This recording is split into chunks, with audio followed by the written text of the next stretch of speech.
Hello, it is me, Malcolm the Dementus, and I'm back on this channel again after a long hiatus. And I'm joined with someone very special today, Immortan Marks. I'm trying Hello. to do the Dementus pose, even though you're Dementus. Hi, everyone. I'm Yeah, Mark. I'm Dementus and you're demented. I am. And I don't really want to spoil anything, but that's not my real name, Morton Marks. I would listen that just in case You're not anyone was. Immortan. I'm not, sadly, no. Now, how are you doing today? I find out that I am, but as I'm aging year by year, I'm not feeling I will be immortal. You never know. Anyway, if anyone who's seen these films knows, I look at that guy, even with all of his wives, I'd rather die than live like that. That doesn't look like a happy life that Morton Joe's having. He's not living his best, is he? So. Oh, we've got some comments to start off with. We got hello from Alex. Yeah, and Malcolm is back with another bald guy. I can't see the comments on Ben A. Hi from George. Videos with Ben A. Malcolm's back, another bald guy. So let's get started. How are you doing? This is for me. I'm having a great day. I'm looking forward to this. I've never done anything like this before, so it's going to be interesting. So this is your first time? This is my first. You popped my cherry, which I'm sure is something. Which is related. It's even weirder. You know? Oh yeah, in case people don't know, we're actually cousins. And before I get into it, I will start off by giving some praise to Immortan here. When I was a wee lad, I used to go around my nan's flat, and you lived there at the time. I did. And eventually, you moved out and had your own flat or apartment, if you know Americans are watching.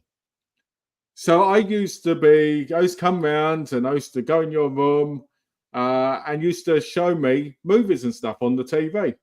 Back then when CRT was king and, you know, you had Laserdisc still and VHSs. And it was like awe-inspiring looking at all these movies. And I just remember in the flat going around there, and when you pulled the, what was it called? Was it called an airing cupboard door? You know, because it had the thing there, didn't it? I mean, everyone here who's a proper physical collector would be disgusted with what we had to do, because back in the VHS days, there wasn't really bespoke stuff made, you know, for that. So my granddad put up the shelves, and then we have this giant, like, we call it in England like a sideboard, and it's basically meant for like storing clothes and things. But if you give me anything in that room that's got cupboards in it, I'm going to put videos and like storage equipment, like video playing equipment in it. And that was kind of, that was where all the videos were, wasn't it? And the video recorders and everything. Yeah, and I just remember looking in there and seeing stacks and stacks of VHS. And hey, Gino, and I think that's one of the things that got me into movies, and probably why I have so many now, because I like seeing those stacks. Well, the thing I want to throw it out to as well is your mum, who's sadly not with us anymore, because it's interesting that you say that, and it's lovely to hear you say that. It was nice hearing you on Benet's video about Beavis and Butthead talking about the first time you saw those characters was me. But what's really lovely, and I think it's true of everyone in this chat, is what happens is you get somebody who kind of starts it, and then you get somebody take you kind of on a different direction with it. And your mum was, you know, definitely the one who was instrumental in your interest in martial arts, horror. I'd say horror martial arts was my mum. And I'd say she encouraged that. So you were watching stuff that I didn't even know about. We were both watching films. We kind of had joint films that we both loved, and then we'd have genres that I would go off and watch, and you would have genres that you went off and watch. And that's what's really lovely about being film buffs. You're fluid. You kind of feed each other's interests. A lot when I grew up, my love of foreign cinema come from a guy called Paul. You know, I didn't really watch any foreign cinema until Paul showed me films and whatnot. And so it's lovely. You start on a journey with it, and I think that's really, really fantastic. So why don't we start off by letting people know a bit about you as a person, about how you got into cinema, what encouraged you, what some of your inspirations were.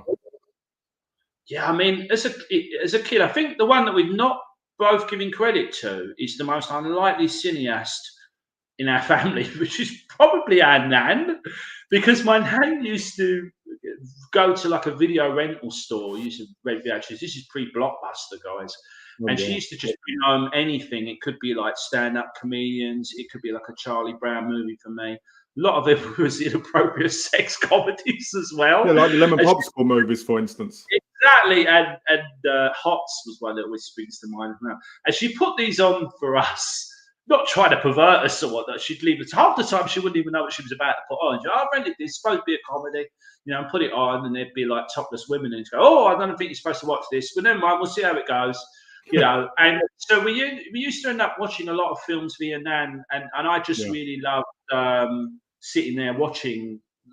As a kid, I was no happier than if you put me in front of the TV and I sat directly in front of it, a bit like that bit in Cable Guy where he's a kid and he sits in front of it, and watching films. And it soon learnt, much to particularly my dad's upset, that was really all I wanted to do. I was happiest sitting and watching and hearing stories, all different stories. Because the beauty back then as well is everything was dubbed. So, we only found out years later. It was easier, wasn't it? Exactly. And I think you're probably, it's true with you with the Lemon Popsicles as well. Film you mentioned earlier, they're actually Israeli. But when we first saw those, we had no idea. We were just watching Yeah, those. because you had to import them, didn't you, to see them that way? You had to import the discs. Yeah. It's interesting that a lot of the stuff we grew up with, and I found the same is true of kids' television as well. My partner grew up on a lot of Japanese animation in Italy. Yeah. She didn't know it was Japanese. So you get a lot of... It was dubbed, wasn't it? It was dubbed in Italian. Exactly. You get like an even playing field. So all the stuff we watched was from all around the world. It was different things. And we didn't know it because it was all dubbed with American dub artists and whatnot. And to round it up, I grew up watching those films, and then you gravitate, and I'm sure it's the same for others here, you gravitate towards similar people in the playground. And I soon ended up talking to other kids who would like watch films and whatnot. And as you grow up, it just, everything around you cultivates it. So by the time you were born and I was a teenager and you were kind of growing up, around me, it's the same thing. By this time, I've had all these great people influence me and take, that little seed and sowed and grown into something bigger. And and I've not really looked back. It's I've got a whole room dedicated to physical media, and I work the library.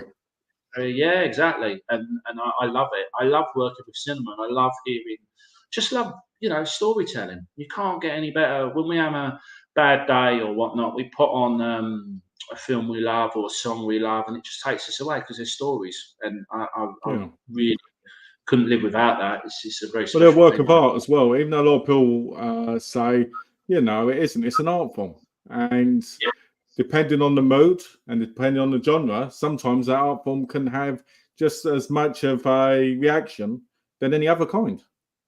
Yeah, exactly. And and the great thing is, I bet it's true of people on May to December, is bad films are as much fun to talk about, if not more fun to talk about, than great films. So even if you watch awful, without wishing to upset anyone, the best film I've seen this year is the worst film. It's a film called The Tearsmith, which is an Italian, and it's kind of like an Italian Twilight. It's like hysterically ridiculous. Like there's like a bit at the end where this girl's delivering this touching soliloquy in a courtroom about how she had a hard time in the orphanage, and the guy who's on trial, at the end, the judge goes, "Case dismissed." And I thought that's just amazing. I go, well, that's not the way courtrooms usually work. So yeah, there's a lot of kind of bad movies that I love talking about, and there's bad movies that you love that I hate that we love talking about. We just love each other with them. I won't like how you like Valerian. I love Valerian. I'm sorry, guys. I've probably lost about half your saying this. Valerian, before you do go, hear me out. It's not a great film, but there's just a lot to love about it. It has its problems, and the biggest problem was the way the actors are directed in that film. It was all wrong. The tone was wrong. But in terms of, I felt more wonder and excitement seeing the worlds of Valerian open up and the creatures than I did watching any of the new Star Wars films, even though the new Star Wars films were vastly better made for the most part. Yeah. So, sometimes better made doesn't mean better film. No, it doesn't, because you get like a committee of filmmaking when it's tick boxes, and for me, I just love seeing new things. And Luc Besson is one of my favourite filmmakers, and he's been, and again, not a consistent filmmaker in terms of how great his films are, but he's definitely someone who marches to the beat of his own drum. Well, So it's a bit. okay, let me ask you this: what's your favourite film of his? Because I know some people would say Lucy. It's going to have to be. But Lucy's interesting. Best description ever I've heard of Lucy, by the way, guys. I was talking about it with a guy I work in the cinema industry. And he said, "Is that the film?" Sorry if this is a spoiler, where the girl turns into a USB stick. And I went to correct him, and I went, But it's true. "No, actually, that is what happens in the film." And I noticed in the publicity they didn't go, "You can watch Scarlett Johansson turn into a USB stick," because I don't think that would have sold anybody on Leslie at all. No, I'm going to have to be boring and say Leon the Professional. I love that film so much. It's I agree. Not so much. It came out the same year as Pulp Fiction, and I love it. Both great movies, but yeah, if I had to pick, I would say Leon, even though Pulp Fiction, in terms of its innovation. Okay, so since we've said that, let's ask you this question, because most people are not going to know this, but you are actually an actor. No. Why don't you tell people about how you've been in such classic movies and been on stage?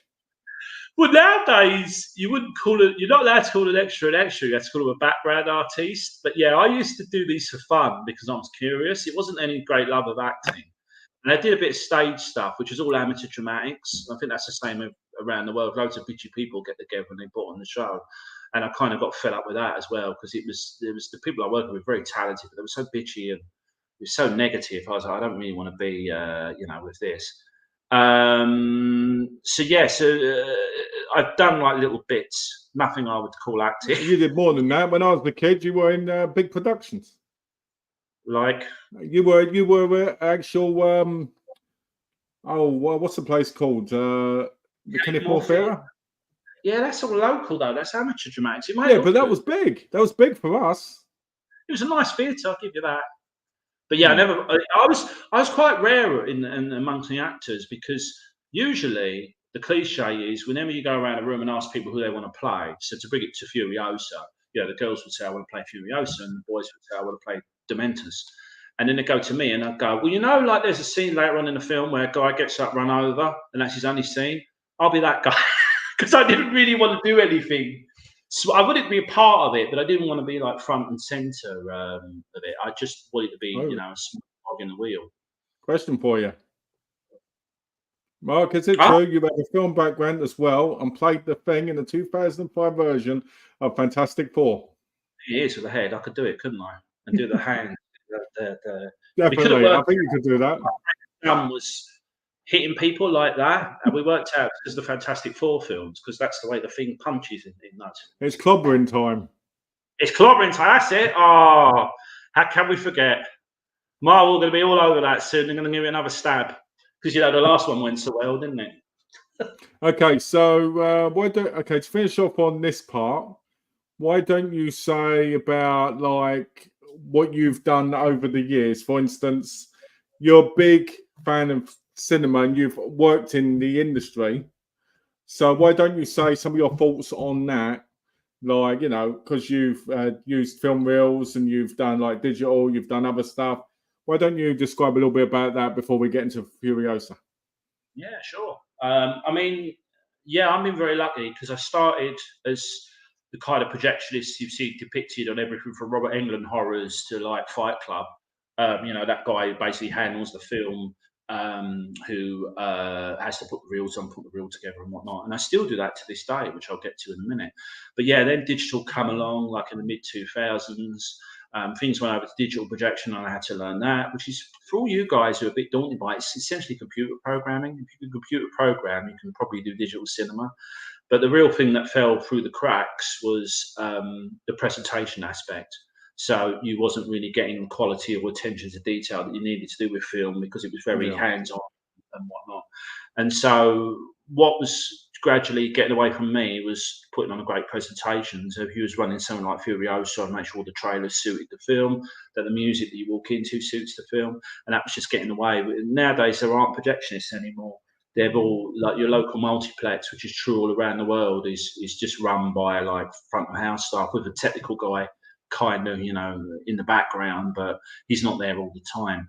So what happened with my career is it evolved because I'm lucky enough to work with people who kind of value what I know, both in terms of cinema and both in terms of Yeah. technical cinema. I now work, quite high up in the London West End, and I deal with films like pre-release films and whatnot Yeah. before they come out.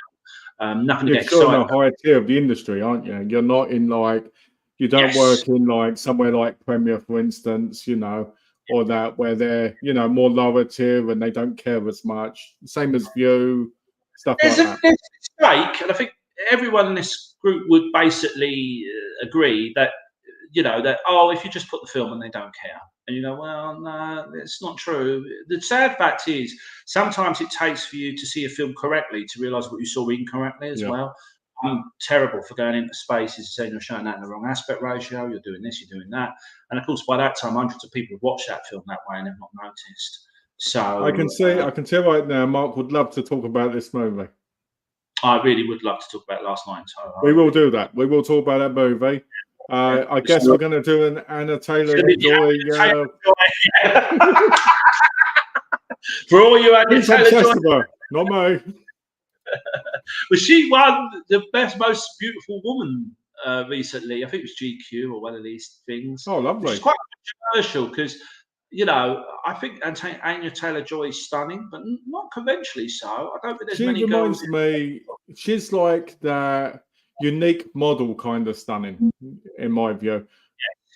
And she's got a face that is a modelling face. It's not like it's really weird. I remember watching one for your horror fans out there. I remember watching The Fury.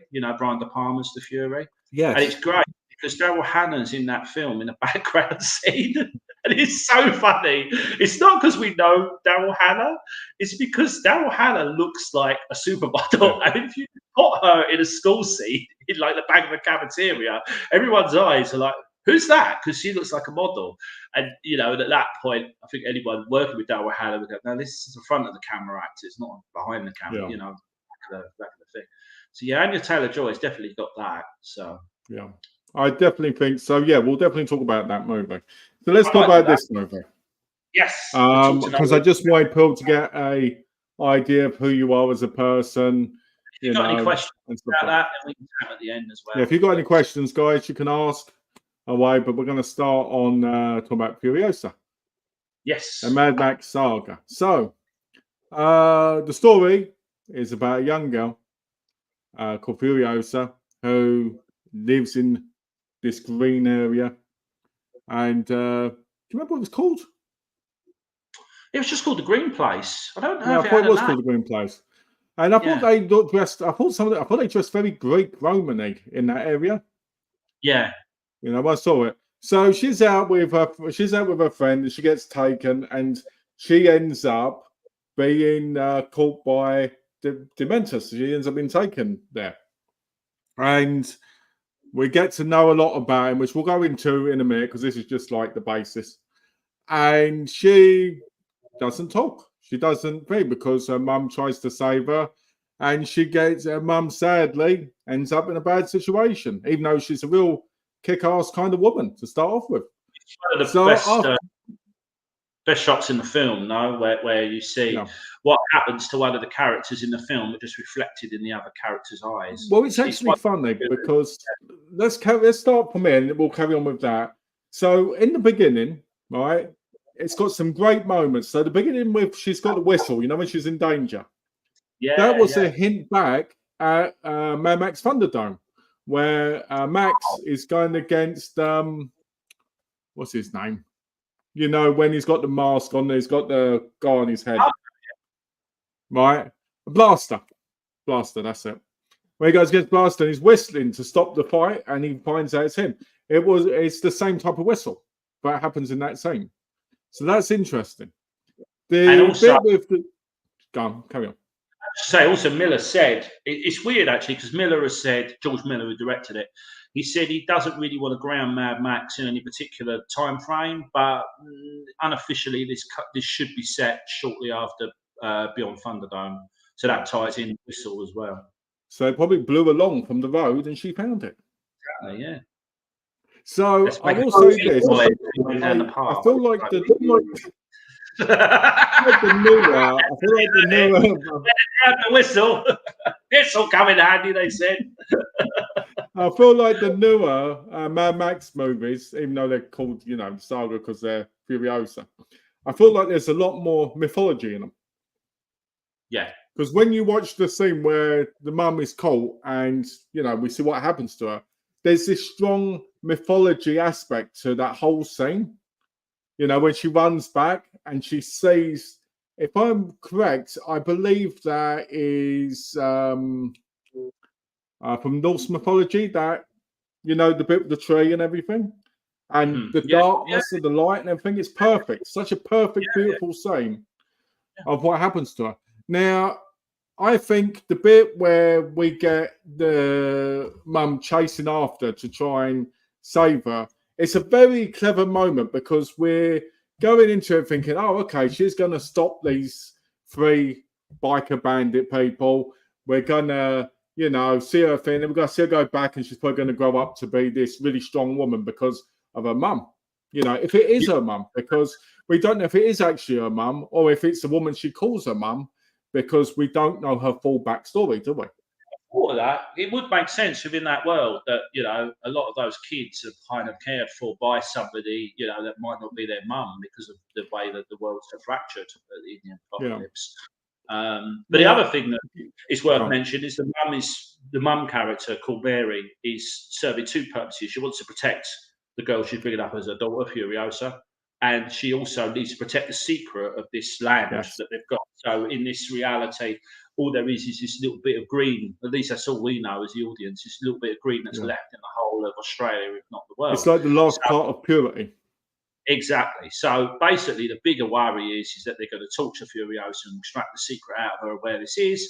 And of course, as soon as these hoarders attack it. That's the end of that land. Because we kind of see that reflected in a storyline later on, which I know you're going to cover, where Dementus takes over something and he runs it to ruin because these guys, they want these things. And then when they get them, they just destroy them because they're idiots or they're just insanely greedy.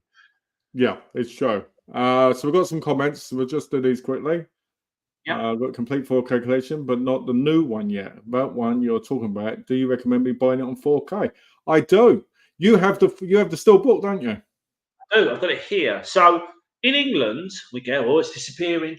In England, we get this one, which is just one of the artworks that feature Furiosa on like a throne. But I know in America, there's a steel book that just features like the wheel of the car with like the skull in the middle of it. I saw it in IMAX at the BFI Waterloo, and it just looked and sounded stunning. And we're going to talk a little bit about the CGI in it as well, which is one of the things that can suffer.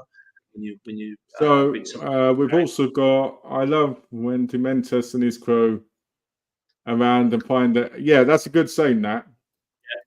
And which we'll get to in a few minutes. Film in general, I think Chris Hemsworth really went for it. Because I haven't seen. He's mainly known for the 4 films, isn't he? And I've only seen a couple of those. Actually, for me, he's most known for Home and Away.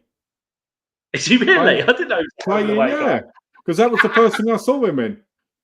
When she's taken, does Finlayson try to rescue her? No, because he gets killed at the very beginning by a car. Ah, what, Liam Neeson? Yeah. Oh, we got a thing from Aaron Penn. They get the best news is they killed it. The nightmare still, but they did. It actually looks nicer there, actually. So So they basically, the other scene the bit I liked, continuing on that first part, was when the guy turns up with her, right? And the guy wants to see Dementus. Dementus, yeah, that's right. My brain for a second.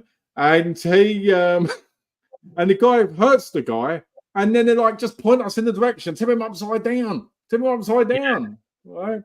But what I like is when we first meet Dementus, he has this kind of prophet, kind of religious, like a politeness to him when we first see him, where he's got like the thing on his head and he's talking. Yeah, he's got that shiny bike. So immediately we know he's someone special because he's got like the best looking. He's got a bike that looks like it came out of Harley Davidson. Especially the nose. And Hemsworth wanted to do it with prosthetic nose. And the other thing is which I think we were going to talk about, is the fact that anyone who knows films like Waking Fright and the early Mad Max films will know that there's this very ochre. That's what the Australians call it, ochre style. It's basically when everyone talks like that, and it's very kind of frowned upon in modern Australia.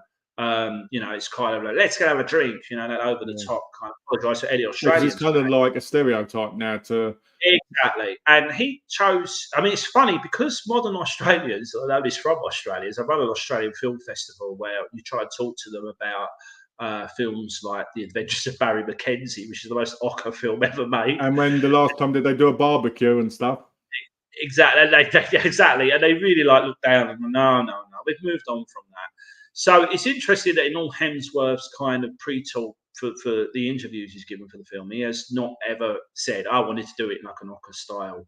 He was talking more about the way old Australian newsreaders talk. And he said it was slightly based on his grandfather as well, because his grandfather spoke that way.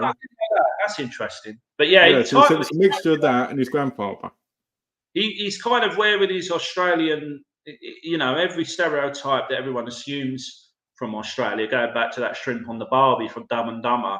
He's kind of the guy who's like, oh, great, I'll embrace that. I'm just going to embrace every stereotype you have about Australians and play it up in this big villain. And I really enjoyed it. The prosthetic nose, makes it look completely different. It's funny, I asked a friend who thought he was hot, and I said, do you think he's hot like this? And she goes, yeah, I still like the beard. Which I'm like, wow. She really does like him then. I thought when we first met the character, I thought, you know what, this character is going to be very dark, very brutal. And also, I felt like the character was more lost as well than you'd realise. Like he's gone insane from something, which we find out later on he has. The ending tells you that. Yeah, the teddy bear is a big thing with that. He hands like the child Furiosa a teddy, and it's interesting because no one knows her name either. We only know her name as the audience because no one, obviously, she's mute, she won't talk, so no one knows who's Furiosa. She's able to use that as a device, sort of as the film plays out as well. That she's kind of not got. Now, I just want to ask you this question. So, he's got the teddy, right? Mm-hmm. Now, if you look at that teddy, sun bleached, Mr. Bean's teddy. It doesn't look like Mr. Bean. I thought that when I looked at it. So Mr. Bean came down from the sky, and this is what he did to the world. And in an AI world, someone is totally going to do something with Mr. Bean in like Furiosa with that teddy. You know that's going to happen. All I kept thinking was, this is Mr. Bean's teddy. Maybe if George Miller had done that, he would have made more money in the cinema. I think it would, especially if we had Mr. Bean just dancing around randomly. Oh, so they're randomly going about, minding their own business, doing their stuff, and all of a sudden, there's a blood sky shot in the sky. And they go, shall we go and have a look at what it is? And so he says, sure. And that's how they find the Citadel. Now, when they get to the Citadel, Immortan is played by a different person who, respect. Testify to that actor. I didn't know that because I didn't know, and I'm a fan of Fury Road as well. And I saw the Mad Max films years ago, but apologies to those. I need to revisit them really. But apparently that poor actor died, and he died in 2020, sadly, just before they could make the film. So the guy who did it, I can't remember his name now, the other guy, he could mimic the voice perfectly, and he did it out of respect for him. He had that's right, and he had a different role in the film as well. He was basically cast as something else, and he really went to Miller and said, "Look, I really want to do this." And he was a huge fan of Hugh Keys-Byrne, who played Immortan Joe originally, and because he also was the villain in the first movie. That's right. Yeah, I forgot. That's true. Which is lovely. By the way, I saw on 4K for the first time a year ago, and I actually gave that 5 stars because I actually think it's better than the second one, even though I loved the second one as a kid, because the 4K really brought out all the colours, it brought out the tones of the nightmare. It's funny, it's showing our age, because I would have obviously seen that Mad Max trilogy as it was once upon a time on VHS, and I think, with these films, seeing them, strengthening what you were saying earlier about 4K. This is what I always say. You have to watch something in the right quality. Like if you're going to watch something, and let's say it's 1080p, you got to watch in 1080p, because if you watch it in like 240p, you're going to miss so much of the cinematography, so much of the use of colors. I mean, I'm biased. I work in a cinema, but even when you throw stuff up on I rewatched Blue Velvet the other day, and you just notice details in the background, little details to do with the people and the lives they live, and it's just lovely. You get so much more reward for just extra level of detail, because they're always the set designers. I would imagine are quite bored people, because a lot of the work they do is unsung.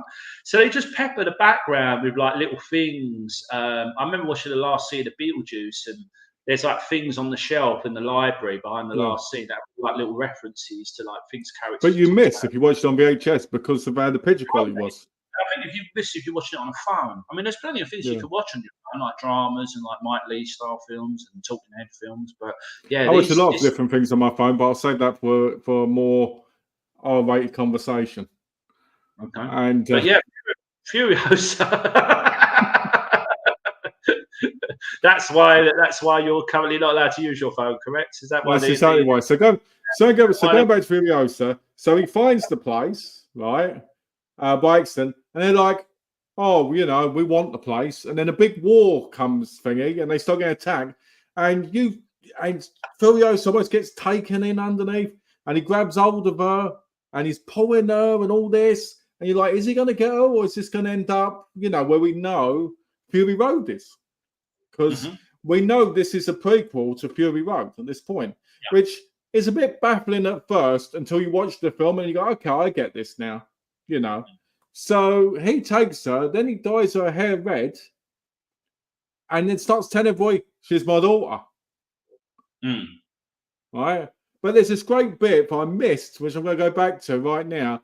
So when they're at the Citadel and they're, saying the thing, one of his guys shoots the red blood sky stuff on the floor, and at that point, you see Dementus being like, and it's like the first scene you see of him being completely insane, basically, isn't it? It's like I think it's supposed to be like a distress flare, and it use it in a different way in the modern world without giving too much spoilers.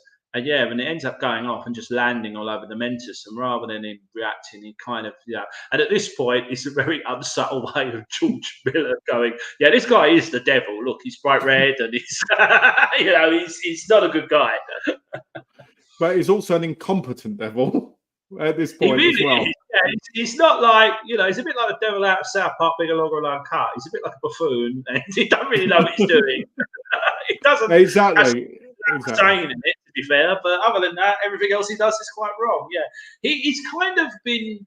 I mean, it's that lovely thing about modern celebrity, isn't it? Do these people become celebrities because so many people around them end up validating all of their bizarreness? And which is probably true. What happened to Dementus, that everyone around him has been kind of celebrating him, and it's the whole way the Mad Max world works. That the people in power just end up with all these sycophants underneath them that are either trying to quietly rebel against them or just agreeing with everything they say. Which, in Dementus' case is fatal, because every ambition that he has to take over various areas of the new Australia, the apocalypse Australia, is thwarted by his own idiocy. He gets the things he wants by having a good, strong team behind him. But then when he gets them, he does nothing with them except squander them and waste them. Let's talk about Gastown, right? When he wants to take Gastown, right? He says to Octobos, "Oh, you know what? We're going to do this. We're going to do that. Go through. It doesn't work out." And then he's like, "Okay, we've got the stuff. We're going to put it all over you, and you're going to pretend to be war boys." So when they start going towards it, because it's not working, he goes, "Just kill them." And starts shooting them. He ends up enraging like the guy who's basically, and that's an interesting smaller character in the film. I forget his name, but he's basically the guy who leads the war boys. He works under the Mentis and leads the guys who are dressed as the war boys, I should say. Talk about the guy, the Octobos. So is that Octobos? And because he's turned on his own men, at that point, even he is against Dementus because he calls him, actually, at that point, he calls him scum. That's right. Yeah, shouts it out. You know, actually has quite a great look as well, quite a good kind of evil look, which later on comes back because I was like, what's it called, Octobus? And then later on in the movie, you see why, because when he's flying towards them, he's got like the octopus thing behind him on the thing. Yeah. Octopus And was he's a really cool character. I've got that bit, yeah. And but yeah, no, he is a. I'm just reading Alex's comments, but yeah, he is a really good. I mean, that's the great thing about this film. I think is every small character in the film. They have to get really good Australian character actors to captivate. Yeah, You were talking briefly before we come online about Smeg, and that's a guy who yeah. basically doesn't say or do much. He skitters around, but you immediately get a sense of that character by how he's directed and how the actors are playing him. So you've got quite a large universe of Let's be characters. honest. If that's his nickname, I don't want to get Yeah, to know him. that's true. All your Red Dwarf fans out there, Smeg's not a good thing, is it? You don't want to know someone called Smeg, So do you? I don't want to get to know anyone about Maxwell for that matter. None of them were like, I wish I could go for a drink with him or her. They look, even Furiosa, who's essentially a good character, she's very intense. There's no like, yeah. how is the weather today, Furiosa? She's too fixated on her missions and things. She doesn't want to do small talk. You're wasting She's your time with obsessed. these people. But we'll get to that in a minute. So they take over Gastown, right? They go over there. Then they take Immortan's brother to go and see him. To basically say, we're going to blow up Gastown. You don't give us what we want. We want food. We want this, And it's such a weird scene because normally you'd see a henchman character holding that machine, not the actual leader person. But what that tells you, giant trap for those of you. Yeah, but what that tells you at that point, the giant trap, which is like a drill thing, but it's pulling out. What it tells you is, at the end of the day, Dementus likes to get his own work done when he feels like he's got a controlled situation. Yeah. Thank you, George. Yeah. Just reading these comments. Oh, thank you. Yeah. That's very kind of you, George. So, and then he even messes that up, right? And gets his own piercings ripped off him. So he's just standing there, bleeding, going, oh. It's funny because Dementus really thinks that he knows his biggest failing is that he thinks he knows every situation of what he's doing. He leads it with a blind aplomb, and he really doesn't because he's too full of himself and quite an idiot. And he's also a showboater. He's a guy who literally wants to walk into the room and go, "Here I am. I'm leading everything," and anyone who's ever had TVs a real life version of that is like, oh no, the guy always does this. It never goes well. And yeah, he's the classic guy for that. For us as the audience, he's great fun to watch. But for everyone who's around him, I don't think anyone enjoys Dementus' company at all because he's just like dealing with like a man-child who hasn't been told no often enough. Well, that's what it's like. And no, Joe Brand isn't the love interest from what I remember. She was sad about it. You were wanting Joe Brand to get involved. Joe Brand is a comedian in the UK, very, very large woman, very funny. But it'd be very odd to see him in the Mad Max world. Well, the interesting thing is this with that same scene is he goes, "This is my daughter. Her poor mum was killed by marauders." Right? And he goes, "Is he your father?" She goes, "No." He goes, "Well, it was a terrible situation. Yeah, I killed her." All right. Yeah. But I brought her up. And you're like, yeah. And then when he says, "Oh, I love her as one of my brides," literally, she's had 4 or 5 years because I don't know. We can't see how much the young Furiosa ages, but we want to assume he's been with her about 2-3 years at that point. I'm guessing she's gone from like 5, 6-ish to 9, 10 at that point. Yeah, that makes sense. And it's the only point she speaks, almost because maybe it's an interesting scene because I don't know if she at that point sees a Morton Joe who's very unpleasant to look at and he's clearly a tyrant. And she thinks he doesn't seem to be an idiot. The guy I went with, I've been watching his idiocy for 3 to 4 years, and his cruelty, because at various points she's seen him be exceptionally cruel to like human beings. She hasn't seen that. But we forgot to So say about that part where he says there's only 5 bikes, there's 20 of you, kill each other until you can get on each bike. that's You right, know? yeah. So I think that's why she might at this point, because Furiosa is fiercely intelligent. We get that from the early scenes. She's a plotter and a planner. She's always looking ahead at the next thing. So I think she probably looks at Morton Joe in that moment and go, "This is the lesser evil here.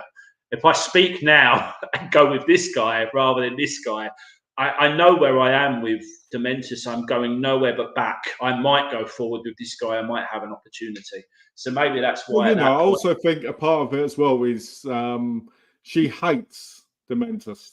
She hates Yes, him of for what he course. The did. guy, yeah, big So role if to it. there's a chance that there could be somebody bigger than her because she's so small that could destroy him, she'd risk that because of that hate, you know. I think And if there's one that's thing smart. you learn about the Mad Max movies is hate normally wins over when you're the lead character who's in danger. You know, look at Yeah. Max, look at Furiosa in the other movies. There's always Mhm. that anger, there's always that hate, and that hate fuels you to beat the Yeah, yeah. evil. But in reality, you're the evil yourself as well because you have to get to that situation, that Which is degree why in your without mindset. without getting ahead of the game, the ending is so interesting. But we'll get to that later because the Yeah. ending is kind of it leads you down Okay, a path. so Immortan Marx says, I'm going to I'm going to have her as one of my brides. Yeah. So just there you go, perfect. I don't know how ineffective the Mad Max franchise would be if everyone marks and a guy just came out with his t-shirt. I don't know. This guy doesn't look particularly threatening or tough. Hey, but Why they he's got do somehow, don't they? it doesn't work. So he takes her as bride, she gets put in the thing, and we get that scene, don't we? With is it Rectus? Yeah, and you were telling me, we should save it for the chat because I mean, It's very it's a very dark controversial. scene because at this point, Furiosa is very young, and George Miller's been very careful with this because there's definitely a way that Rictus is around her that is Yeah. uncomfortable for everybody in the Yeah, like he scene. keeps looking at her, doesn't he? He even strokes Yeah, her hair at one point. exactly, which is a huge, that ties into the whole look of Furiosa as to him touching her hair and why that becomes something she does something with later. But yeah, it's very uncomfortable. And you were saying it's been quite controversial that people have really reacted Well, it was badly. because I know a lot of people found that to be very disturbing, which obviously it's a very disturbing scene to see that with a child, you know. But at the same time, It, I feel like if you're in a situation like this wasteland, you're going to have people that are like that. Because if you look at his character, he's not completely stable anyway. well, the other thing that's interesting about modern filmmaking, and it's definitely something that George Miller would have travelled from his first films right up to this one, is that a lot of the people in this forum, I know because I've watched your other chats, are big fans of films like The Hills Have Eyes and these other kind of, films from another time, because they are without any restriction. They're kind of back then, if you wanted to tell picking Wes Craven's The Hills Have Eyes as an example, if you wanted to do a film about a bunch of marauders who lived this way, then they would kill, murder, rape, do all of the things, in politically incorrect things you could do back then. And what's happened as we've moved on throughout time is people are going, we don't want to see that. And then when you get to write a film like Furiosa, you go, but if this was real, and God forbid it would be real, Yeah. there would be people in those situations who would behave and do these things. And filmmakers are finding it very challenging to tell those stories realistically and leave aspects out that modern sensibilities would Well, go, if you know, not to get, and see a child molester in it. We just don't want that. yeah. That's I something we mean, want to not see. to get into the whole censorship aspect of things. YouTube itself, you can't talk about certain things because you get demonetized, you'll get in trouble. And when I said that, I'm talking about serious things, like you said, for instance, about raping a movie. If you mention that word on YouTube and you're monetized, you get demonetized. And I don't Oh, understand that because if you're part of, let's say, a support group, or you're trying to do awareness to help victims of any sort of abuse, you have to use these words in some aspect to say, abuse or whatnot. And I think what's happening is we're getting in a world where sometimes we want it to be out, but at the same time, we want to hide stuff. And the more you hide stuff, the more it can sometimes hurt the society, whether it's in a Well, movie or it's in society itself. that's what the past was all about. It was interesting when we were kids growing up, without mentioning those trigger words again, that these things were talked about behind closed doors, and we were told to look out for certain people that behaved a certain Thanks, way, Aaron. certain things. And yeah, thanks, Aaron. You've been talking away in the chat, and I feel like I haven't said hello to you yet, or Alex. So thanks to everyone who's bearing with me on my first journey into chat. We go down very dark paths and try and steer away from them.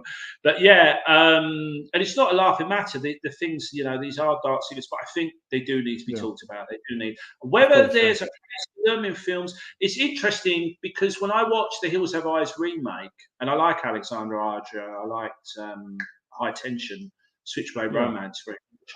But yeah, I found a lot of that uncomfortable to watch. But at no point did I go, this is too much, because in the reality that film creates, these things would go on.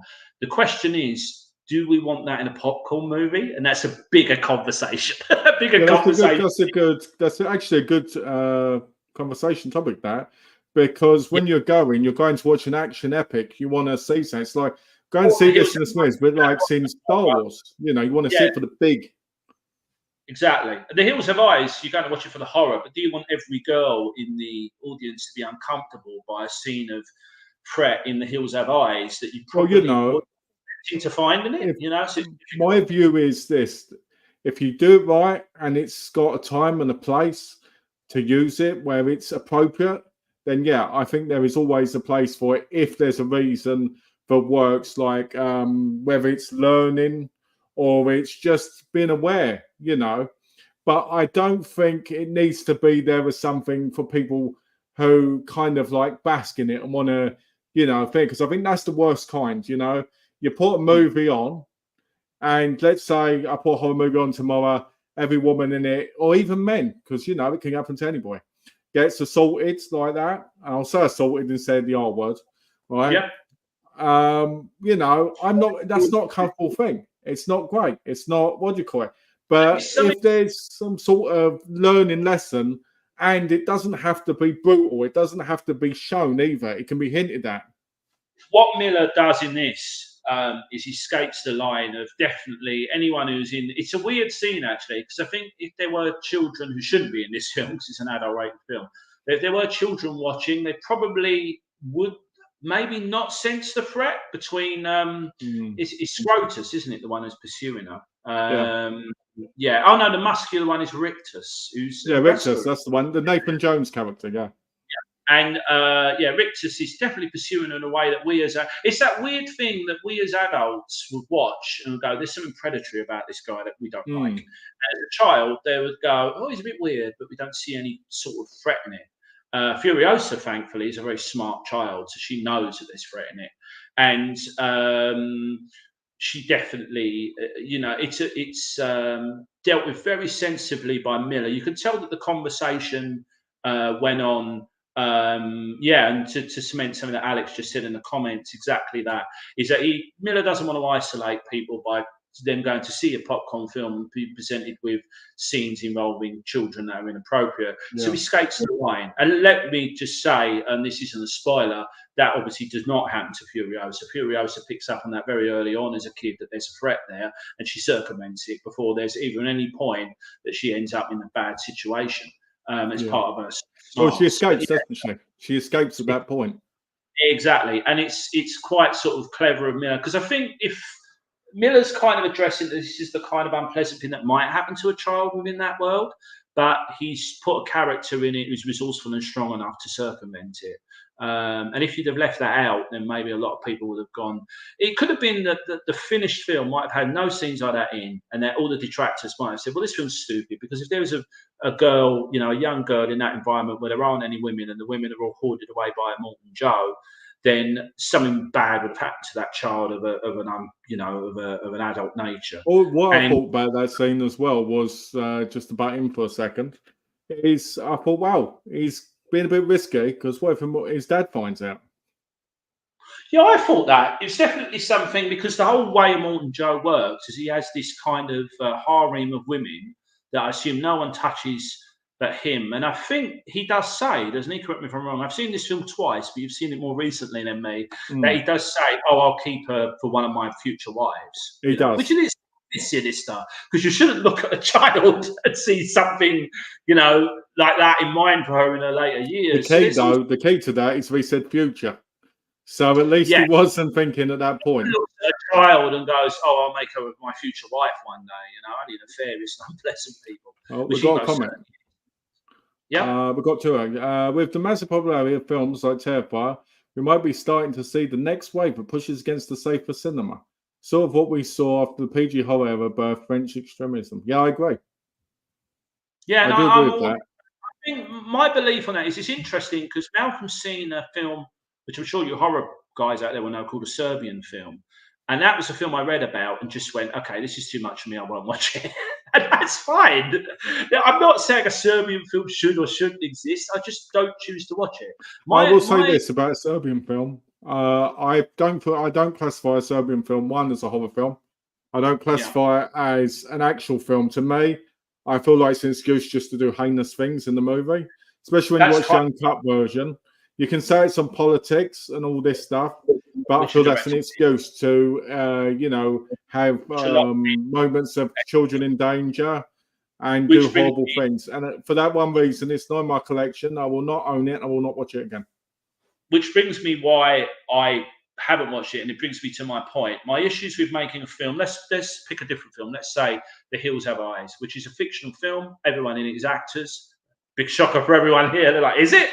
And, everyone in that film has read the script. They know what they're doing. So my single question with that particular film is, so the only problems here are we putting children in roles, which definitely you say Serbian film is in violation of, but they might not be understood or old enough to act those roles out, which will bring it back to Furiosa, funny enough. On that part, you should put it on the parents then anyway. Exactly, and it's that part, are we inspiring people to do bad things with the film, which is a natural born killers argument. Did natural born killers inspire, violence, or was it just these were violent people that wanted to pin it on a film? That's a different discussion again.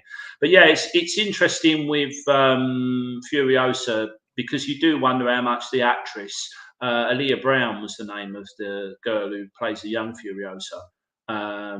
And if there's one thing I want to warn people about Furiosa going in, as brilliant as Anya Taylor-Joy is in it, I feel the finished film is something like 35 to 40% Aaliyah Brown as Furiosa and about 60% Anya Taylor-Joy. I counted this just for this. Anya Taylor-Joy comes in at 1 hour, 2 minutes and 33 seconds in of a 2 hour and 24-minute film, I think it is. Oh, yeah. And I don't know if they feel that that's a deal breaker. I don't want to watch a kid film, but it's not. Furiosa is up to that first hour. We're watching the world through her eyes, and she's strong and she's got bite, and she's the kid actress. The eyes as well. The eyes just show the darkness, and I'm learning from all this to become this strong, woman in the future. Yeah, but so go on. No, I was just going to say, so you do wonder if that was something that was ever discussed with her, that she went, this scene needs this, or whether it was something that and I can't answer that. And I'd wager people who made this big studio film probably wouldn't want to answer it either. But yeah, it's definitely a role. It's a very, for anyone who hasn't seen it, it's not an unpleasant scene. All we see is we see the character looking at Furiosa, and although he's particularly toying with her hair in a way that we feel is just weird, and at that point Furiosa leads the scene. There's nothing about I think the whole point is it's the threat. The threat's there.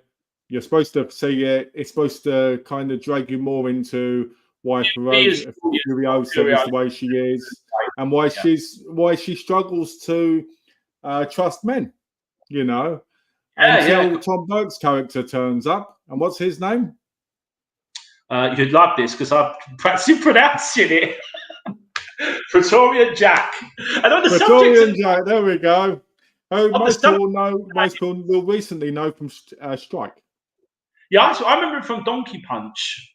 I don't know if that got much of a release in America, but yeah, it's actually slang for like a sexual thing. Who doesn't love a good Donkey Punch now and again? exactly. Certainly not me, I have to say. By the way, Yeah, Donkey Punch is also a really, really good British horror movie.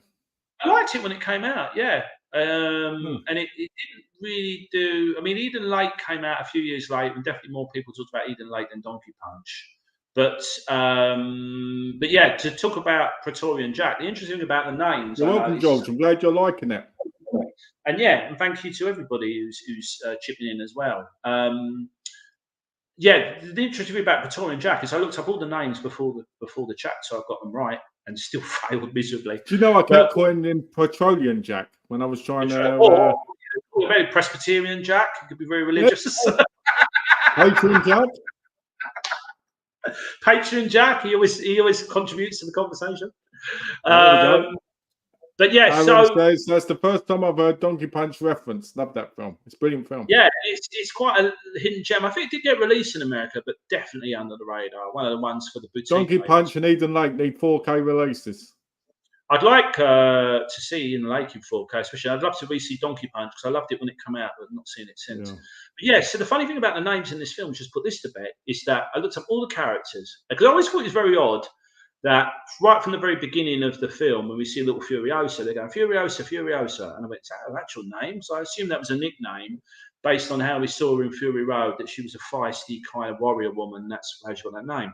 But no, she was called Furiosa, so that obviously influenced her personality.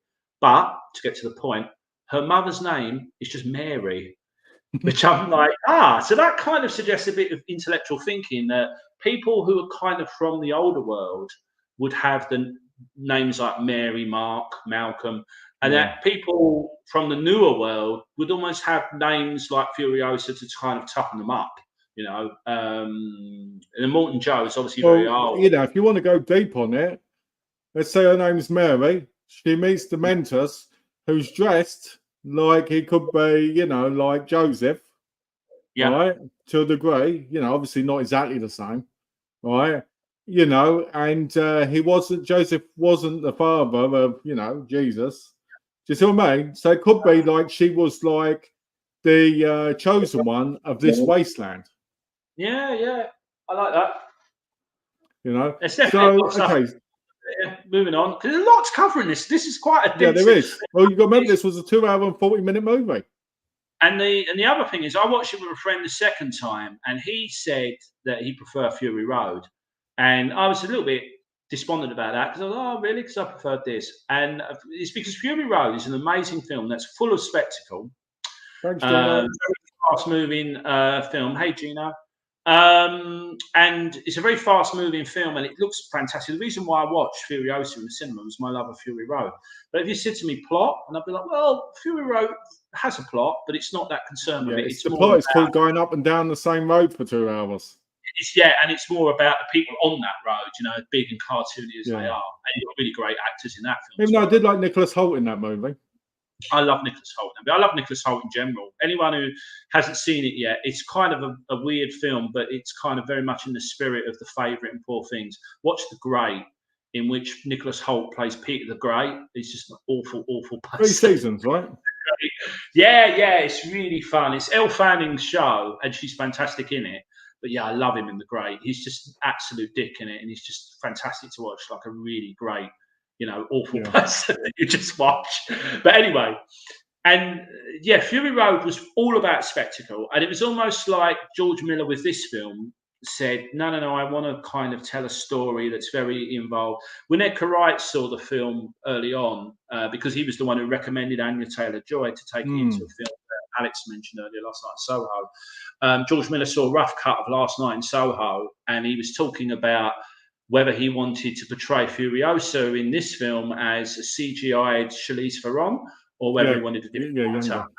Asking if Anya Taylor-Joy would fit the bill, and luckily Edgar Wright, because I feel Taylor-Joy is magnificent in the film, as good as Charlize Theron, of course. Well, you know, an interesting fact about this movie compared to Fury Road is Fury Road had 2,000 instances of CGI, which is interesting, and it also makes sense why they were going up and down the road. Also, Fury Road was mostly filmed in America, right? This film was filmed mostly in Australia. Actually, on the same part, the desert area, as Road Warrior. That's what I read. Yeah, in the extras, actually, for those who are going to buy the disc or own it, you can see comparisons between how it looked in Mad Max and how it looks now. Because they wanted to shoot in the same space. Because I think they had a lot. But of what was interesting as well was that in this movie, there's 20,000 instances of CGI, and you can see it. You really can. Do you know what? I watched it on an IMAX screen, and the shot that doesn't look very good is there's a shot very early on in the film where a character is walking through the desert and another one rides on a horse to save somebody, Yes. pick up the character and put her on the horse. It's a very good shot and it works very well, but you can see the CG in it. And one of the rumors I heard, but I've never had it confirmed, is Alia Brown, who plays like the young Furiosa, had CGI work on her eyes to make her look a little bit like Anya It's true. Taylor-Joy. It's true. And, it's trivia, and it's true. They spent good, I believe, a couple of million. I could be wrong here. Just to adjust the eyes slightly with CGI, which just shows you how far CGI has come, but you can barely notice it. Yeah, do you know, it was something I wanted to talk about because not a great film, unfortunately for me anyway, The Hangover Part 2. Because anyone who knows that film, that Ed Helms' character, one of the storylines in that is that he wakes up with a tattoo on his face. And the tattoo on his face was copyrighted. It was something that Mike Tyson apparently designed.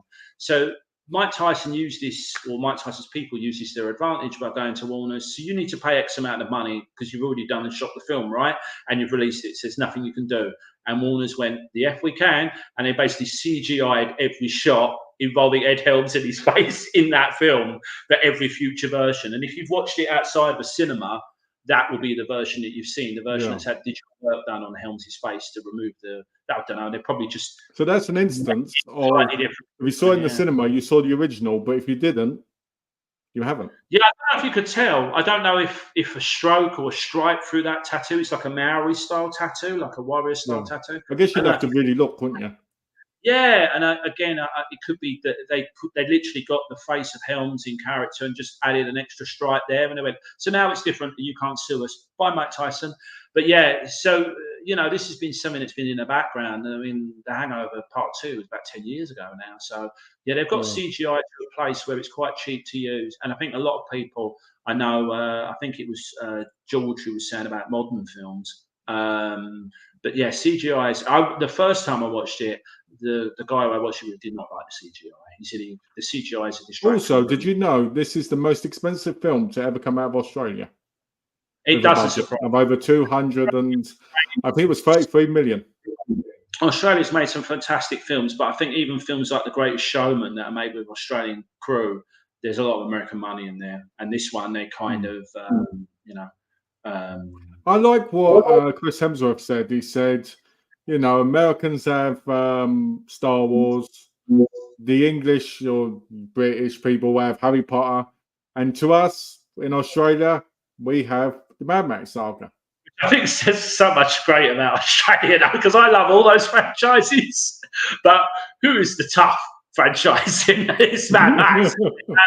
Like, oh, come on. We're hard drinking, fighting, women, one-armed women fighting in the desert. That's the thing is, it's interesting because if you look at Australian cinema, especially in the 80s, let's go from the 70s, 80s, and 90s, right? You've got such classics as films like Shame, they're all very brutal in their own way. Yeah. And they're not afraid to have that dark element, but pushes and makes you think. And that's what I always say, but extreme cinema originated in Australia. I agree with that. And it's interesting. A good doc to watch that weirdly I saw before you, and I saw it and I went, Malcolm, I love this doc, but nowhere near as much as you would. It's like this doc is made for you. Watch Not Quite Hollywood. And you did, because Malcolm got because it's about exploitation cinema. And it talks about the fact that the television was controversial and everything kind of in late 70s Australia was kind of, no holds barred. You had soap operas with nudity in. And you can actually go on Blu-ray now from Australia. The doc, I really want to pick it up. It's so much fun. It's fun. And for everyone out there who loves horror and action and sci-fi, it talks about the aspects of Australian cinema that most modern Australians would like to go, oh, we'll try and forget about that. You know, so that's interesting. Without moving on, because I don't know if you want to say more about the plot without spoiling it, but yeah, because Furiosa didn't do particularly well, did it? It didn't do particularly well in No, it Australia. It did didn't. Which well in is Australia. surprising. Yeah, It's I really mean, surprising that flop, because if you ask me, you put this against a film like Deadpool versus Wolverine, yeah, right? There's, in my view, there's a lot more to this movie. I mean, Deadpool versus Wolverine is a fun movie, sure. If you love comics, you love the characters, it's fun. And I'm not going to complain about that and say, oh, no, you know, everybody likes it, some sort of moron or whatnot, because there is a fun element there. And I could talk about that film and say what I thought was wrong in that, you know, as I'm sure you could. you couldn't because I don't want to see it because I love Hugh Jackman. And what I really love about this turning into the Deadpool Wolverine conversation is Ryan Reynolds. Ryan Reynolds has achieved something amazing. He played that character in a film in a way that he didn't like, no one around him liked, and no one watching Yeah. the film liked. And then he spent years trying to go, give this back to me. I know how to do it properly. And that never happens, because once you've had your shot at playing that character, Yeah, and it's normally dead in the pan. Can't do it. Sorry, we don't trust you. And he fought for it, and he won. He made 2 very successful films, which I enjoyed enough. I'm a big fan of Kick-Ass, and I always thought that Kick-Ass was kind of, because I'm not a comic book guys, so apologies there. But because I saw Kick-Ass first, and I saw this kind of very hard, kind of R-rated superhero film. By the time Deadpool came along, which I enjoyed, I was like, oh, okay, this is kind of like what I already saw in Kick-Ass. And I'm very mindful of the fact that Deadpool did that first, and probably Mark Miller would have been able to do Kick-Ass without Deadpool in the comic book world for that to happen. Yeah. But yeah, it's meant that every time Deadpool's appeared, I'm kind of, and the trailer, ironically, I saw the trailer for it on the front of Furiosa, and the trailer just went everywhere where I expected it to. There was not really anything in that trailer. It literally starts like Wolverine drinking alone in a bar, which is like a really big cinematic cliche of loneliness. And like, oh God, I don't really want to watch this, sorry. And I've heard for those who have seen it, oh, Mark, it's full of surprises and it has its good moments. And I'm sure that's true. But yeah, it's not really a film. For me, it's a film that was created because everyone loves those 2 characters and wants to see them together. And that's really the central idea. And every spark of intellect that spirals off that comes from that. With Furiosa, you've got a film that was made where they went, you love Fury Road. I'm mindful of the fact that the plot wasn't the biggest thing in Fury Road. So I'm going to give you bigger spectacle, a bigger story, a whole saga. You know, when Edgar Wright first saw the film, he said, a Ben-Hur style saga of revenge. And, you know, so he made something very big. Sense. So it's very depressing that it came out, and it was not meant with indifference, but it was meant with shrug of shoulders. Maybe the timing wasn't right. I don't know. Maybe Fury Road was the kind of film you can only make every 10 years. That audience want to watch a film that's brutal and stark. Well, I think what's sad is we're probably never going to get the Wastelands movie, which is going to be the third in the trilogy now. And Borderlands, which is interesting, which of course isn't comparable at all, but it's also a wasteland set film, has also done terrible business, apparently, because it's not a great film. But it just means it's based on a video game too, which is even worse. The way Hollywood works is they will go, we're not doing desert apocalyptic films because the 2 films that came out that year didn't do well. Moving on, come up with something else, which is a shame because George Miller is an older director. He makes films like, in a way, Miller and Scorsese amaze me because they make, like Wolf of Wall Street does not film. Yeah, they're really old people. They're really older now, and they're still doing bangers. They expect a man in his 70s would make, and Furiosa and Fury Road definitely the same. But yeah, and you just go, yeah, these guys are like really creatively brilliant. And in Scorsese's case, he keeps getting, let's be honestly blunt here. When we talk about George Miller, his best movies are the Happy Feet movies.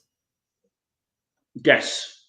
And I think something Aaron has just put, which is very true, is Mad Max Fury Road was never sold on Furiosa. We had to discover Furiosa we had the first issue we had, or the hurdle Mad Max fans had to overcome with Fury Road is, Mel Gibson's not in it. And we all know why Mel Gibson isn't in it. It's because not only is he older, but he's had problems in his personal life. The studios probably wouldn't have. And it's really affected the trust levels that studios have for him. Which is a shame because I love a lot of early Mel Gibson, but again, different discussion. So they had to cross the Tom Hardy barrier, but nothing. I don't remember watching any of those trailers and seeing. And Furiosa is here. You know, they definitely said Charlize Theron is in it, Yeah. but you know, in the Mad Max franchise, we've been led to believe that women. Yeah, I think I remember watching the trailer of Fury Road and thinking, "Oh, Tom Hardy is Max. Oh, and there's this woman Furiosa." And it ended up being more about her and him kind of just sitting around, you know, and being on the thing. And it actually ended up being one of the best parts of the movie because it was showing women being empowered. I think it was the breakout part of the movie for me. I like Hardy in it, but I think a lot of the reason why Hardy was kind of a bit, you know, apparently that wasn't a happy show. And afterwards, the interviews were a little bit kind of thorny at best, even though everyone loved the finished result.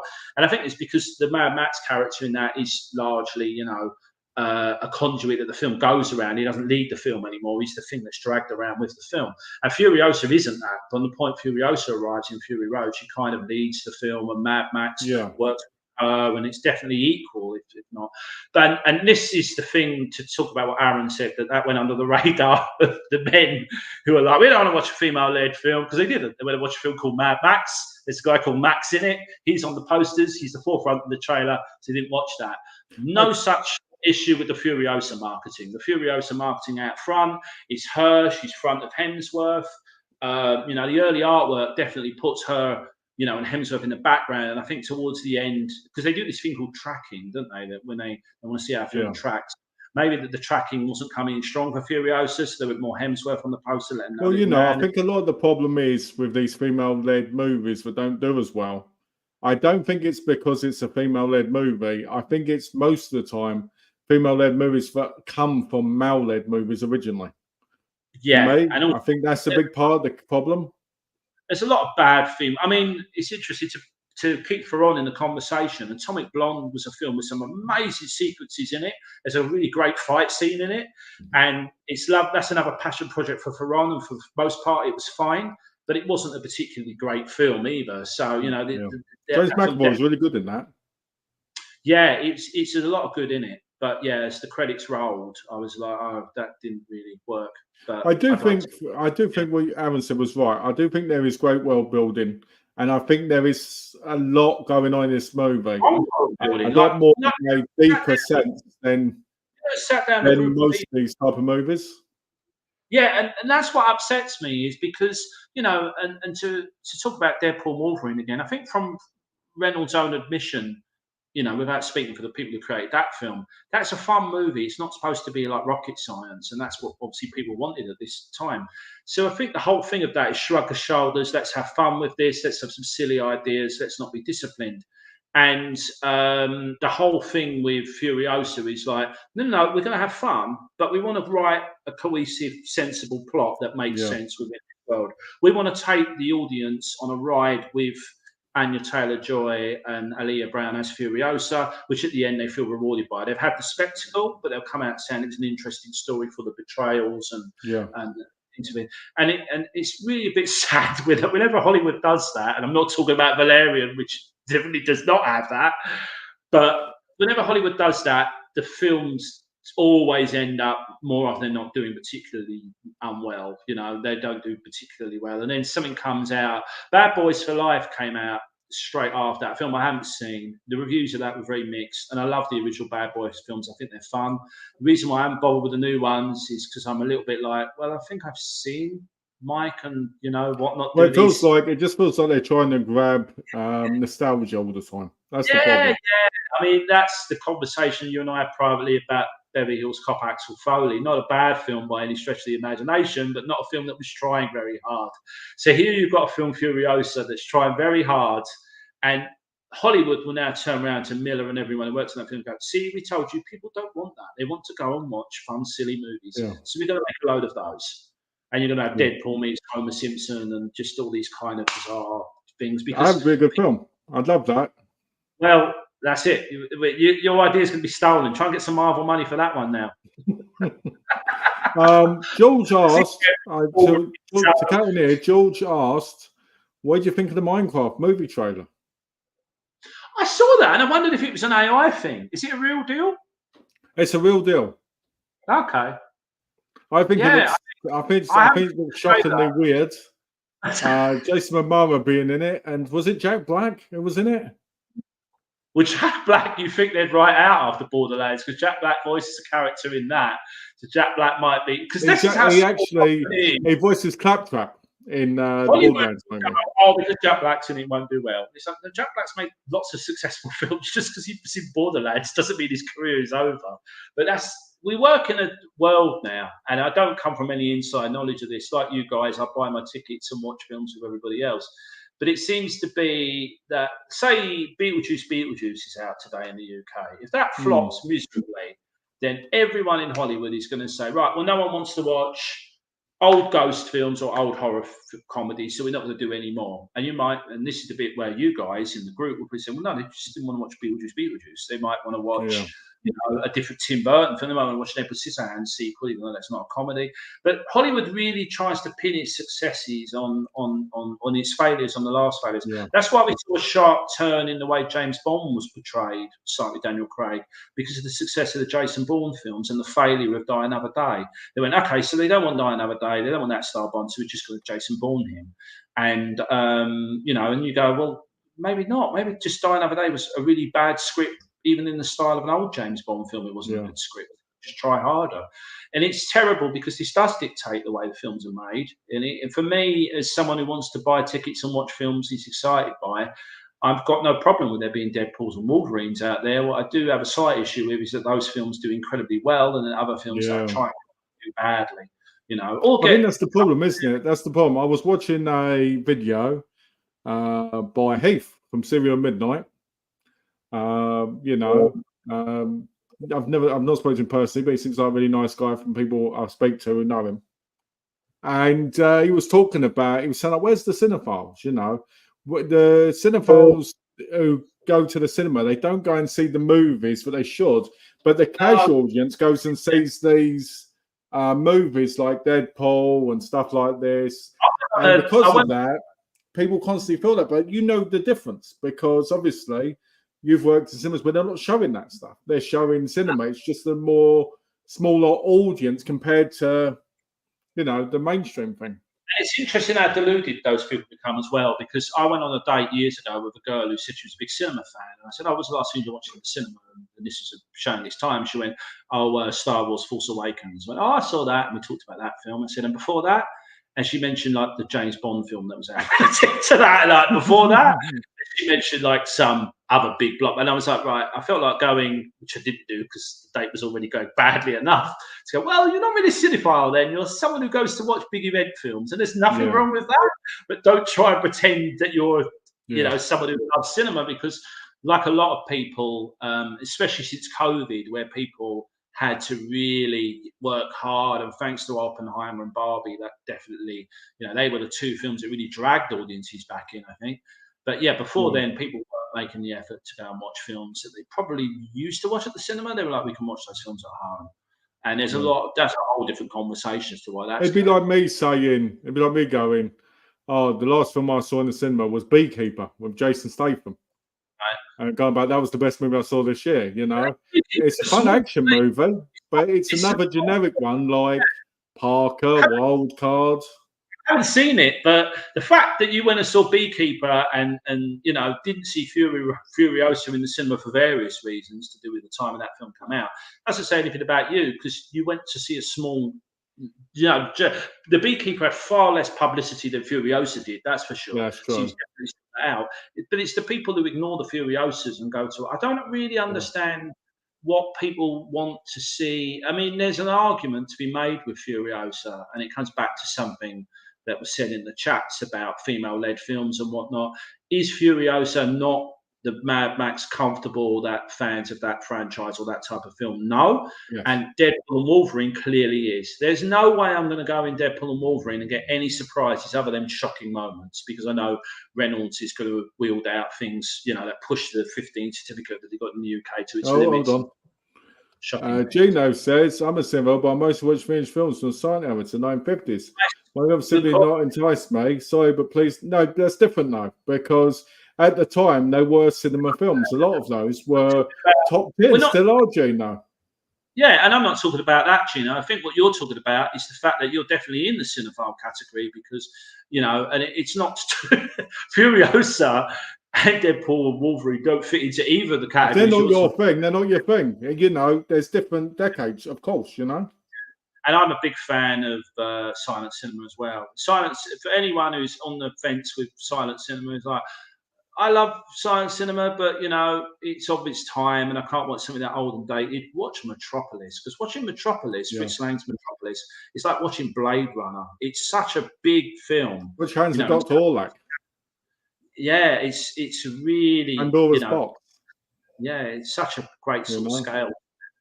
So, but no, I think the one thing is people who love film. People who are going to watch Deadpool and Wolverine, they're still supporting cinema now, so we shouldn't be dismissive of them. It's just a bit sad that for every Furiosa that you get, that doesn't do well, you're kind of cementing a view in Hollywood that the cinema audiences aren't demanding, and you're going to get more But then twisters. I don't think Hollywood is where true cinema is anymore. I really don't. I think there's a lot of great cinema still coming out of Hollywood, but I think you have to go worldwide now to get good cinema. And I mean, it's funny that Furiosa is made with a lot of Australian money, and it does make you wonder if that had American money, whether we would have seen some of the more depth subplots of the film, whether they were simplifying or winding down. It's interesting. So, this is my opinion. The original Blade Runner, the best. But I do not care about the second one. Absolute crap. I feel that way about the original Blade Runner. I'm going to float both and say I actually prefer the loathed theatrical cut of the original Blade Runner, which no one likes. I'm sorry, I like it as a noir detective story. Like Scott hated it, Ford hated it. Apparently, the reason why Ford's narration in the original Blade Runner is so lackluster is because he didn't want to do it, And I do like the original Blade Runner, and I didn't mind Blade Runner 2049. I thought it had a lot of stuff in it, but it's very odd that Villeneuve kind of cut his teeth on that. A film that was critically okay, and then he went off and did Dune, which I think everybody agrees. I think it's interesting because with the original Blade Runner, I think most people, if they don't like one cut, they'll like one of the other cuts. It's just a matter of finding what cut you like. That's interesting. Yeah, that's true. Dove Sidya says, enjoyed your depth analysis of this film breakdown. Malcolm managed not to mention wrestling once. Well done. Well, thank you. Technically did, because you mentioned that there was a wrestler that played Victus. Nathan Jones. By the way, we didn't finish breaking down the movie. We near break down the two last bits. But without spoiling the movie. So I want to talk about, what's his name, Jack? Praetorian Jack, yeah. Praetorian Jack. Okay, so when we meet Praetorian Jack, right, the one thing we learn about him is that he's got a good heart, he's got a good soul, and in many ways, it's a mixture of, I would say, Max himself, right, and her mum. So she begins to trust him. She begins to feel something for him, so she can share things with him, like the seed that her mum gave her. And I thought that was important because it showed that in this world, she could trust someone, right? Sadly, we know what happens, but I'm not going to spoil that part. But let's talk about the end. Which we don't have time to talk about. It's incredible for anyone who goes, well, I wanted the kind of action that we got in Fury Road. I went, did you not remember the 10, 15-minute chase sequence in the giant trucks where there was a bike as part of the truck? You get this whole gigantean sequence of this war on the road between the two characters, Victorian Jack and Furiosa in the hot scene. That's fantastic. There are people who love the complete cut, and then there are folks who prefer the other version. I think you can like both. I love both. Yeah, I love Moroder. So Giorgio Moroder, for those of you who don't know, he did a version of Metropolis in 1984 where he put modern pop music to it, and it was a very weird watch because you've got 1927 visuals with very 80s sounding music over the top. I think it's fun. I like both. So yeah. But yeah, Malcolm, back to the plot. I'm interrupting again. So back to the plot. This is what we're like in normal conversation, by the way. We go off topic and then we come back. Yeah. So anyway, so let's go to the end, right? Let's go to what happens. There's this whole massive fight. We've got clips being shown from Fury Road of, like, you know, the guitarist and stuff, which I always thought was the best part about Fury Road, watching the whole guitar and everything, you know, the whole rock band kind of thing. Now, when we get to the whole, you know, hate gets you here, because hope would never get you here, you know, between Dementus and Furiosa. There's a moment there when we're watching that, and we get to see how he's so broken that he can't show any real emotion in possibly a really hard moment. It's also about the whole franchise that, and it's, for those of you who watch the film, watch the extras, because you actually see that Taylor-Joy was a big factor in how the ending played out. That she wanted to basically, Miller wanted it to go one way, and she felt that as a woman in that situation, and don't be scared by going, oh, no, feminist agenda, not at all. She said, realistically, Furiosa would not behave like this in this situation. We need to rewrite this. And they did. They all worked together as a team, her, Chris Hemsworth, and Miller, on what they thought the ending should be, because she's come to this character who basically ruined her life. And we, as the audience, want something big. She, as a character, would want something big. And what's the line between doing that and not giving us something predictable? And we get a really weird ending, no? We get an unusual. The ending is very like what actually happened in the end. You know, what happened? Did this happen? Did that happen? Either way, you feel like it was minimal to what you'd expect, which makes it better. Because you get these movies have these big phenomenal endings. It's quite shocking what happens in terms of its creativity, in terms of like, oh yeah, that would be really horrible. I wouldn't want that to happen to like one of the characters in that scene. I mean, but the other thing I want to talk about briefly, because I'm mindful of time, is how the language of cinema has changed. And there's two films you can pick on as an example of that. One is the Spider-Verse film and all the films that like it, as in Spider-Man, Into the Spider-Verse, or whatever the first one's called, and I, Tonya, because they basically turn a storytelling idea. So I, Tonya is a film about the skater Tonya Harding, apparently based on a true story. Hideous thing, and she said no, I didn't, and everyone said well, she didn't actually, and a couple of people said she did. So the way I, Tonya was written as a film was they basically show you different versions of the story, and then characters will turn to the camera and go, that didn't happen, you know. And Spider-Verse, obviously, it was the, you know, and all the Marvel films have worked with this idea of you can have different alternate universes with these things happening. So Furiosa incorporates that into its ending. It basically gives you three resolutions. That the character who narrates the film is the history man, and you see in the film he's got like human, which is important because he says to her when she's in the cage as a child, make yourself some worth, and Dementus will keep you around. And you can tell no matter when the horrible things happen, but it's killing him inside. So even though he's got worth, he has no worth in reality, because that pain is tearing him apart and killing him as well. Very old man who at this point is near the end of his life anyway, and he basically has to coast along whoever will let him fit in with his circle.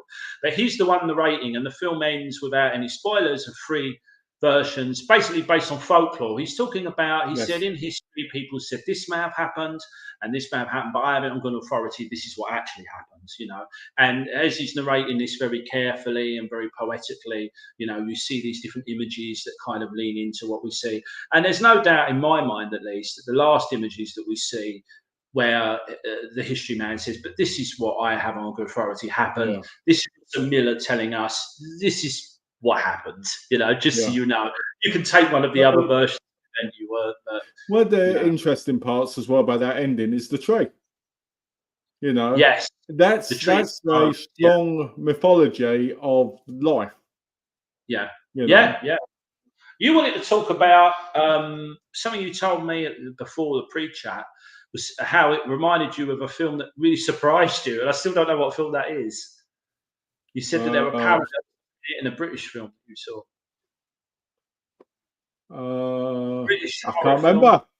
Oh no, Furiosa 2. I can't remember. There was imagery that reminded you of another film, and it's gone. Everyone will wonder. It did. It's gone. It's gone. Oh, here we go. We've got the ending here by Aaron. Don't want Yeah. to spoil the ending, but when Morbius screams it's Morbin time, and him and Madame Web join Furiosa, Madam Web. it does Is it happen. about a woman who's a mistress of the internet? Because if so, I'm totally up for that film. Is it like That would have been a far better movie from what I've read. Here's Wikipedia, and I go, wow, 2 hours of just what's her name, Dakota Johnson, just going, here you are, I've given you a VPN. That'd be amazing, wouldn't it? Which was great, what we wanted. It's a great start of this stream. They are both excellent. And Aaron said they need to be the start of a series of videos between you both. Excellent stuff. Look at this. Well, we were talking earlier about suggestions from you guys. You already had some. Because this was lucky that Malcolm picked this one. It was a film I really loved this year. Probably the only film I've seen this year so far that I really loved. All work and no play for me. So it's not like I've seen a lot of bad movies. But yeah, so Malcolm, we were talking. So if you've got any suggestions, guys, put them in the comment box right now while we're still talking, and we can take them into account. Yeah. But the good thing about this, Malcolm, is I think without speaking for you, I sold it to you. And you were a little bit like, I like Fury Road well enough, but it didn't blow my socks off. And how did you feel about Furiosa in the end? Well, in the end, I really liked it. I gave it on a rating on Letterboxd. I gave it 3.5 stars. Okay. Because I think there's a lot more to it. Now, there's people I follow, but I read their reviews of it after, because I don't like reading reviews, before, because it spoils everything. And they were saying it was inept, but there wasn't much there, but it was a mess. Which I don't understand, because it isn't. It's very well shot. It's got the perfect use of cinematography with the CGI. The CGI is a little bit off-putting, I admit, at times, but that's the modern films for you. You're not going to get the same experience from this as you would from the original Mad Max movies, because different times and the stunts different. What I did find interesting was Anna Taylor-Joy did 90% of her own stunts. Yeah, I've been a fan of hers since I saw her. I saw a film called Morgan, which no one else saw, I think. I only saw it because I ran it, and there was like one other person in the screen would be watching it. Whenever I see that cover, it always makes me think of Hannah. Whenever I see the cover. Hannah. Okay. Green font, yeah. But yeah, no, and I was like, oh wow, this. I assumed it was a kid, and I was like, this kid's interesting. I think she's quite young when she did it. Then she went off and did the Robert Eggers film, The Witcher, didn't she? Or The Witch? I can't remember. The Witch. I bet it's the only Eggers I haven't seen, funny enough. And she's one of these actresses that if she picks a film, you've got a good chance of it being a good film or an interesting film. Because to talk briefly about a film I mentioned earlier last night, I saw that film was really divisive. Some people really loved it, some people really The Menu is and all. Yeah, The Menu's another one. And yeah, she's one that she's involved. You go, she's probably done this for the script.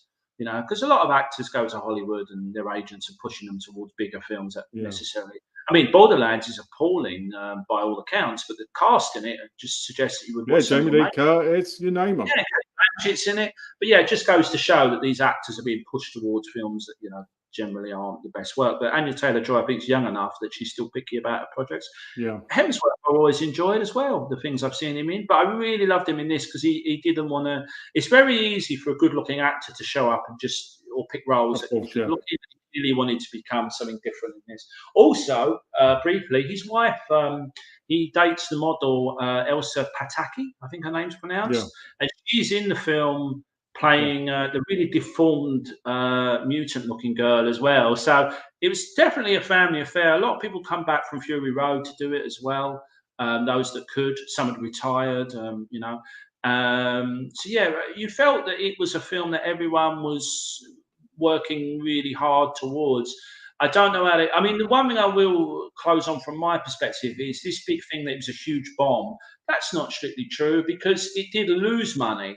But when you compare it to films that have lost money before, the millions it lost, I'm just reading here that it grossed 172 million against a budget of 168 million. So it made money and probably lost some of that money in marketing.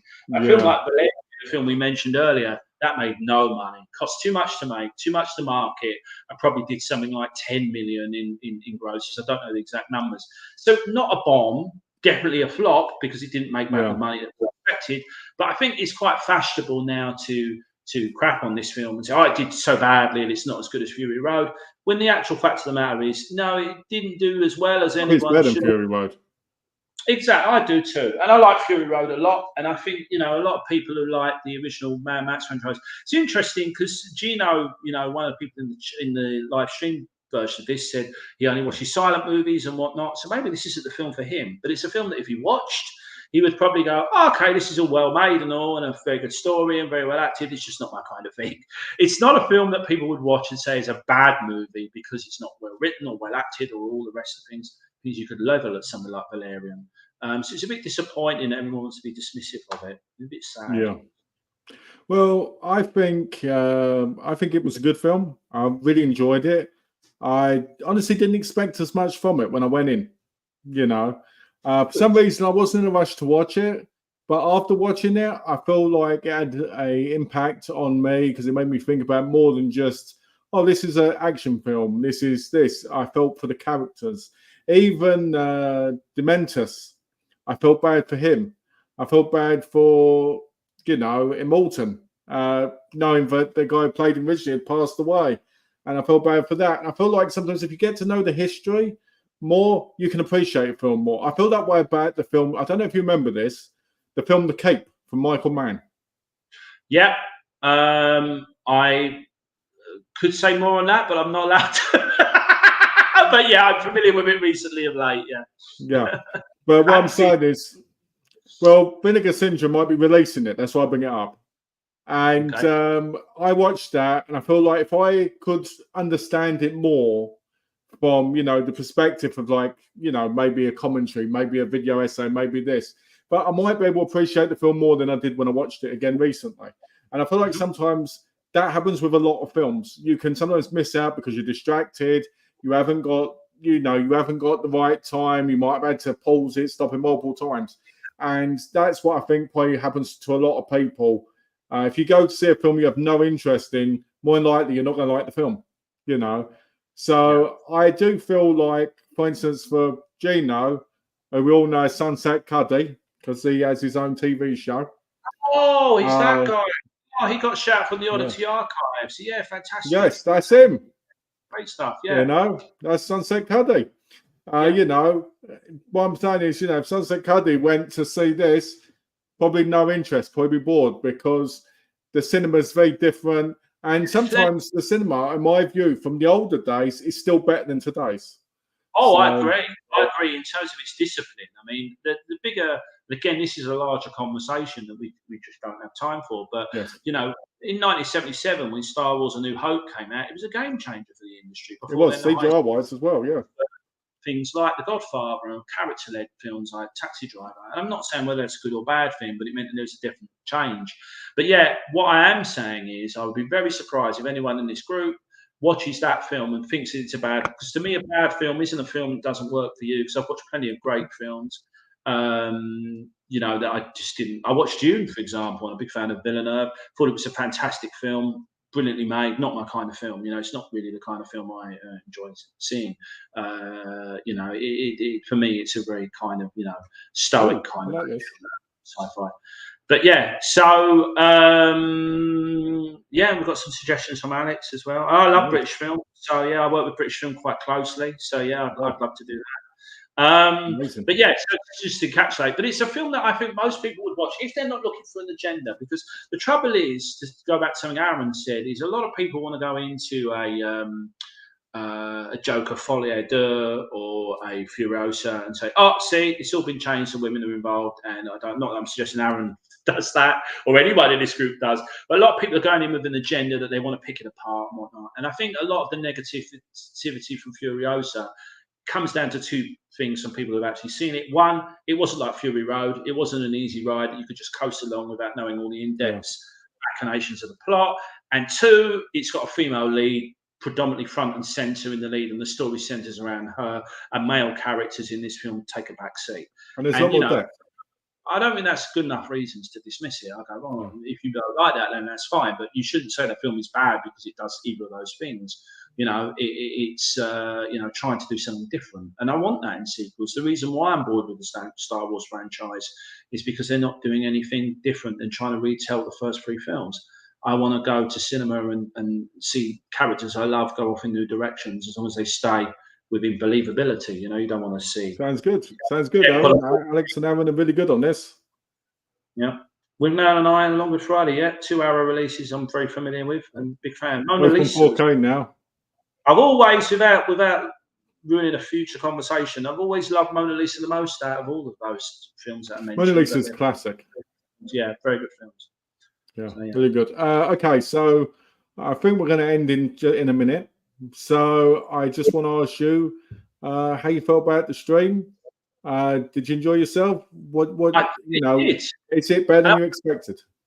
Much better. And I want to thank everyone for just bearing with me because I've never done this. I haven't done anything like this. Me and Malcolm were talking about it, and I watched some of his videos with some of his collaborators. So big shout out to those guys and the videos they've been doing. They're fantastic. It's just so much fun to watch.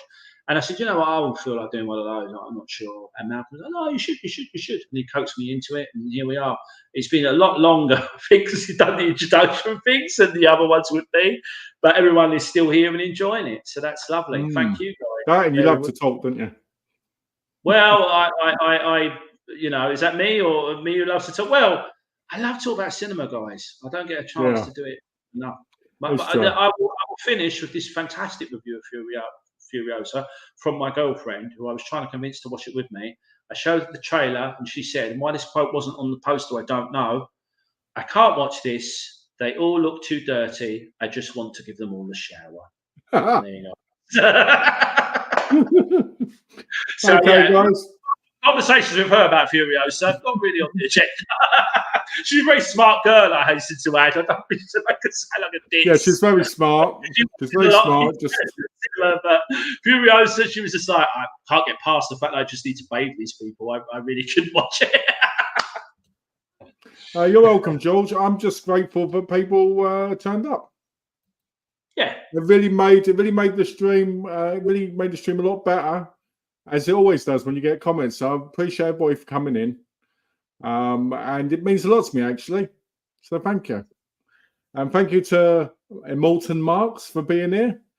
And he'll have a new name if he returns. So yeah, they're gonna do what I do, ain't you? Where I change my name every time. And if we do something like the Hills, like last night, so all the characters are quite dark. I don't know what I'll call myself for that. It's not. We'll see. No, I've got it. I can finally watch it because you've recommended me watch it for like 3 years now. Yeah, but that could work both ways. I think everyone here will know that if you recommend something and recommend it too much, this isn't that great. I had so many people after say to me, that film's not very good at all. And we love Edgar Wright. We didn't like this. So, it can go both ways. Well, we'll see. I'm saying for those of you on the fence about Furiosa, do give it a go. And do it, turn your TV up and kick back and just immerse yourself in the world. It's so much fun. Yeah. And try not to lose an arm in the process. No, don't lose an arm. And those of you who like horror, there's horror in this film. There's a really horrible graphic shot, involving. Oh, just look at some of the characters is horror. Yeah, exactly. Well, we're gonna end it there. So I will let you say goodbye and then I'll end. Yeah, goodbye. Thanks, everyone. It's been lovely to meet you. I've been hearing so much about you through Malcolm, and it's lovely to see you interact with me and be kind to me. So thank you so much. Yeah. Thank you for joining us, and you'll see when the next one goes up. I'm not sure when at the minute because obviously it's all about timing and stuff. But I will schedule ahead, and yeah, we'll see you then. Thanks for watching and joining us. Hope you enjoyed the stream, and take care, guys, and see you on the next one. Bye for now. Bye, guys.